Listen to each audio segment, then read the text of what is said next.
ദൈവത്തിൽ നിന്നും കുടുംബങ്ങളിലേക്ക് പ്രസാദമഴ പെയ്യിക്കാൻ ജപമാല പോലെ മറ്റൊരു മാർഗമില്ലെന്ന് പ്രഖ്യാപിച്ച പിയൂസ് 12 മാർപ്പാപ്പായുടെയും സായം സന്ധ്യയിൽ മാതാപിതാക്കൾ മുട്ടുകുത്തി ഭക്തിയോടെ ജപമാല ചൊല്ലുന്നത് പോലെ മറ്റൊരു നല്ല മാതൃക മക്കൾക്ക് നൽകാനില്ലെന്ന് 12 പിയൂസ് പാപ്പായുടെയും പ്രസ്താവനയും ഈ കാലഘട്ടത്തിൽ മാതാപിതാക്കൾ ശ്രദ്ധയോടെ ഉൾക്കൊള്ളേണ്ടതാണ്.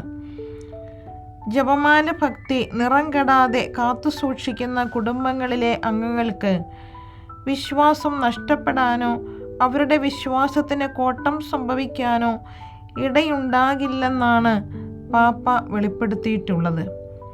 ഹൃദയങ്ങളിലും കുടുംബങ്ങളിലും രാജ്യത്തും സമാധാനം വേണമെന്ന് ആഗ്രഹിക്കുന്നുണ്ടെങ്കിൽ കുടുംബങ്ങളിൽ മുടങ്ങാതെ ജപമാല അർപ്പിക്കണമെന്ന് പിയൂസ് 9 മാർപ്പാപ്പ ആഹ്വാനം ചെയ്തിട്ടുണ്ട്. അനുഗ്രഹങ്ങളുടെ ധനമാണ് ജപമാലയെന്ന് പോൾ 5 പാപ്പായും സാത്താനെതിരെയുള്ള വാളാണ് ജപമാലയെന്ന് ആൽഡ്രിൻ 6 മാർപ്പാപ്പായും പറഞ്ഞിട്ടുണ്ട്.